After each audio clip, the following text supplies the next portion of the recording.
वालिदैन को बीमारी कम और औलाद की नाफरमानी ज़्यादा तकलीफ देती है। मिलता तो बहुत कुछ है इस ज़िंदगी में, बस हम गिनती उसी की करते हैं जो हासिल न हो सका। कुछ लोग सिर्फ ये देखने के लिए आपके पास दोबारा आते हैं कि आप अब भी पहले जितने बेवकूफ़ हैं कि नहीं। आसमान से कभी नाकामी का पैगाम नहीं आता। आसमान से हमेशा एक यकीन दहानी आती है कि गम न करो, बेशक अल्लाह ताला तुम्हारे साथ है। दुनिया का हर आदमी जन्नत जाना चाहता है, लेकिन जन्नत जाने के लिए मरना नहीं चाहता। खतरात के बावजूद जिंदगी वक्त से पहले ख़त्म नहीं हो सकती और एहतियात के बावजूद जिंदगी वक्त के बाद मौजूद नहीं रह सकती। सबसे जलील तरीन इंसान है वो जिसे हक और सच का पता हो और फिर भी वो झूठ के साथ खड़ा रहे। शमसुद्दीन तबरेज़ी कहते हैं, चीज़ें उतनी ही दूर होती जाती हैं जितनी आपको उनकी ज़रूरत होती है, और जब आप उनसे परहेज़ करते हैं तो करीब तर होते जाते हैं। ज़िंदगी में कोई भी चीज़ जब आप उसकी तलाश नहीं कर रहे होते तो वो आपको ज़्यादा मिलता है। हर वक्त सब्र ही इलाज नहीं होता, कभी कभी तरीका, सोच या सिमत तब्दील करना भी ज़रूरी होता है। अपनी ज़िंदगी को उस दरख्त की तरह बनाओ जो तन्हा खड़े होकर सूरज की तपिश बर्दाश्त करता है, लेकिन अपने दामन में आने वालों को सुकून बख्शता है। कभी भी किसी को कमतर न समझना, क्योंकि 10 रुपए का पेन भी 10 करोड़ का चेक साइन करने के काम आता है। वक्त गुजर जाने के बाद अगर किसी को किसी की कदर आ जाए तो उसे कदर नहीं, अफसोस कहते हैं। हक पर खड़े होने के लिए कलेजा चाहिए, तलवे चाटने के लिए तो ज़बान ही काफ़ी है। पनाह मांगा करो गुर्बत से, ये तमाम रिश्ते ख़त्म कर देती है। कभी कभी ऐसा वक्त भी आ जाता है कि कल तक हवा में उड़ने वाले कभी कभार चलने के भी काबिल नहीं रहते। आजिज़ी और इनकिसारी के साथ जीना सीखें। लोग समझते हैं कि बुत सिर्फ पत्थर की मूर्ति का नाम है, जबकि हर वो चीज़ जिसकी अहमियत अल्लाह से बढ़ जाए वही आपका बुत है। आप खराब मूड में भी किसी से बदतमीज़ी का हक नहीं रखते, क्योंकि मूड ठीक हो जाता है मगर अल्फाज के ज़ख्म जल्दी ठीक नहीं होते।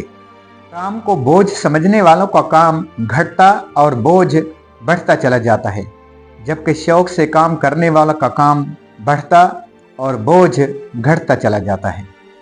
आप कभी भी कामयाबी की सीढ़ी पर हाथ जेब में डालकर नहीं चढ़ सकते। कामयाबी की मंजिल पर पहुंचने के लिए हाथ पांव मारने पड़ते हैं। दौरे हाजिर में सबसे ज़्यादा राब्ते बढ़ाने वाला मोबाइल फ़ोन ही सबसे ज़्यादा रिश्ते ख़राब करने में आज भी पहले नंबर पर है। सियाने कहते हैं, जिस छाँव से इज़्ज़त नफ्स ज़ख्मी हो उससे धूप बहुत बेहतर है। लोगों को इस बात की गरज नहीं कि आप खुश हैं या नहीं, उन्हें फ़र्क इस बात से पड़ता है कि आप उन्हें खुश रखते हैं या नहीं। सूरज और वालिद की गर्मी बर्दाश्त करना सीखो। जब ये डूब जाते हैं हर तरफ अंधेरा हो जाता है। जिंदगी में कभी कोई आपका किरदार उठाकर चौक में लटका भी दे तब भी इत्मीनान रखें, क्योंकि इज्जत और जिल्लत अल्लाह पाक के हाथ में है।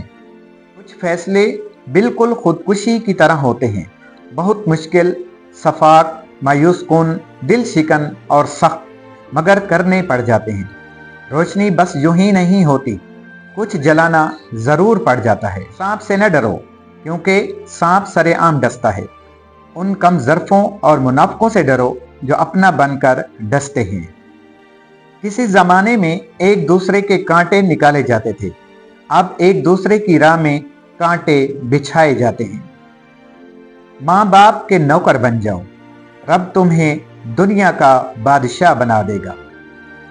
वक्त बहुत जालिम है, तजर्बे देकर मासूमियत छीन लेता है। हम ऐसे मुनाफिक लोग हैं कि किसी की तकलीफ़ को उसके गुनाहों की सज़ा समझते हैं और अपनी तकलीफ़ को आजमाइश। बेटियां वो खूबसूरत बोझ हैं जो अल्लाह पाक सिर्फ खुश नसीबों से उठवाते हैं। बेटियों से मोहब्बत करना, उन्हें इज्जत देना और उन्हें जिगर का टुकड़ा कहना, ये भी मेरे नबी करीम की सुन्नत है।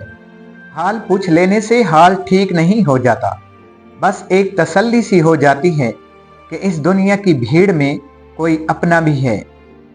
जिस घर के बच्चे आपको इज्जत न दें तो समझ जाएं कि आपकी गैर मौजूदगी में उस घर के बड़े आपका जिक्र अच्छे अल्फाज में नहीं करते। सुना था कि हशर में कोई किसी का नहीं होगा, मगर ये सिलसिला तो अभी से अरूज पर है। उदासी बहुत भूखी होती है, इंसान की मुस्कुराहट को खा जाती है। हमने एक बात महसूस की है कि जैसे लोग हमारे इर्द गिर्द होते हैं, हमारी जिंदगियों पर वैसा असर होना शुरू हो जाता है। हमारी पर्सनैलिटी, हमारी सोच, हमारा उठना बैठना, हमारी डीलिंग्स, हमारे अल्फाज, यहाँ तक कि हमारे अल्लाह पर तवक्कल पर भी असर होता है।